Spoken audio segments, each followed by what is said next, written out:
कामचोर बहू। कांता बहन की दो बहुएं थी, बड़ी कल्पना और छोटी प्रिया।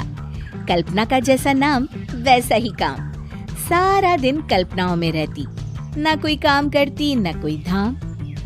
अरे कल्पना बहू, जरा अच्छी सी चटनी पीसते, आज कुछ मजेदार खाने का मन है। पेट में जलन हो जाएगी माँ जी बुढ़ापे में, और वैसे भी मेरा काम करने का वक्त शाम का है, अब प्रिया को ही बोल दो। इतना कहकर कल्पना वहाँ से चली जाती है। कांता कल्पना के ऐसे रवैये से काफी परेशान रहती हैं। मैं बना देती हूँ माँ चटनी, ऐसा बोलकर प्रिया माँ को चटनी बनाकर प्लेट में खाने को देती है कि तभी वहाँ कल्पना आ जाती है।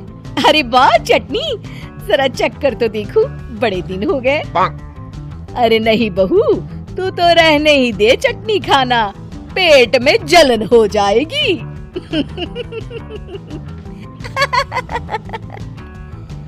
इतना कहकर कांता और प्रिया दोनों हंसने लगते हैं। कल्पना सारा दिन या तो मोबाइल में यूट्यूब देखती या फिर सोती रहती। उसका कमरा भी बिखरा और गंदा रहता। एक दिन कल्पना का पति अशोक उससे कहता है, अरे कल्पना, जानवर भी उस जगह को साफ कर लेता है जहाँ वो बैठता है, तुम तो इंसान हो, कैसे इतने गंदे कमरे में रह लेती हो? देखो सारा सामान यहाँ वहाँ बिखरा पड़ा है। ज्यादा अपनी माँ का बोल ना बोलो। हाँ, कमरा तुम्हारा भी तो है, गंदा लग रहा है तो साफ कर लो। पता नहीं तुम्हारे साथ मैं कैसे जिंदगी बिताऊंगा। इतना कहकर अशोक वहाँ से चला जाता है। कल्पना बस खाना खाने कमरे से बाहर आती और फिर से कमरे में चली जाती। इससे कांता बहन काफी परेशान रहती। एक दिन प्रिया कांता से कहती है, माँ, मैं सारा दिन काम करके थक जाती हूँ, आप कल्पना दीदी से कहिए ना कि सुबह और शाम का काम बांट ले। मैं तो अब सिर्फ एक वक्त का ही काम करूँगी। हाँ। अरे तू वो भी ना करना, एक बहू तो कामचोर थी ही, दूसरी भी आ गई काम ना करने के बहाने लेकर। तभी वहाँ प्रिया का पति रमेश आ जाता है। माँ, मैं देख रहा हूँ भाभी कोई काम नहीं करती, प्रिया सारा दिन घर और रसोई का काम करती है, अब कुछ करो ना माँ। कांता मन में कुछ सोचती है और कल्पना के पास जाती है। कल्पना फोन पर मेकअप करना देख रही होती है। कल्पना, तुम सारा दिन बस मोबाइल देखती हो, घर का कोई काम भी कर लिया करो। प्रिया सारा दिन काम करके थक जाती है। आज से मैंने फैसला किया है, एक वक्त का काम तुम करोगी, सुबह का खाना तुम बनाओगी और रात का प्रिया। आप लोगों ने काम को हवा बना रखा है। अरे पता नहीं थोड़ा सा ज्यादा काम करने में आप लोग घबरा क्यों जाते हैं। और हाँ, बहुत ज्यादा प्रिया की तारीफ मत करिए मेरे सामने, बड़ी बहू तो मैं ही रहूंगी।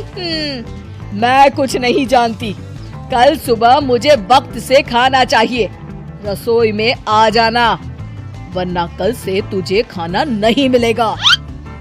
अगली सुबह कल्पना रसोई में नहीं आती है। वो देर से सोकर उठती है और बाहर आकर कहती है, अरे भूख लगी है, आज खाने में क्या है? इतनी देर हो गई, आज किसी ने मुझे उठाया भी नहीं, पता नहीं कहाँ है सब। कल्पना को घर में कोई नहीं दिखता।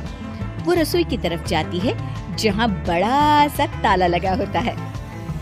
अरे रसोई में ताला? ओ, मैं तो भूल ही गई थी। माँ ने आज से सुबह का खाना मुझे बनाने को कहा था। हे भगवान, इतने लोगों का खाना बनाना क्या आसान है? तभी घर के सारे सदस्य बाहर से वापस आते हैं। वाह माँ जी, मजा आ गया छोले भटूरे खाकर। मेरे मुंह में तो अभी भी स्वाद आ रहा है। अरे कल्पना, तेरे भरोसे रहते तो हम तो भूखे ही रह जाते। कल्पना को बहुत गुस्सा आ जाता है। अब बहुत हो गया, आज से मैं अपनी रसोई अलग कर रही हूँ, मैं अपना खाना खुद बना लिया करूँगी। कल्पना अपनी रसोई अलग कर लेती है, पर आए दिन उसका देर से उठना और काम न करने की आदत से वो भूखी ही रह जाती थी। उसी के सामने घर के लोग अच्छे अच्छे पकवान खाते और कामचोर कल्पना को जैसे तैसे ही खाना बनाकर खाना पड़ता। पर एक दिन तो हद ही हो गई। माँ, दीदी आज सुबह से कमरे से बाहर नहीं निकली, हमें जाकर देखना चाहिए। सो रही होगी कामचोर कहीं की, पर तुम कहती हो तो चलो देख लेते हैं उसे। कल्पना कमरे में पेट पकड़कर बैठी होती है। हाय, मेरा दर्द पेट दर्द के मारे मर रही हूँ मैं।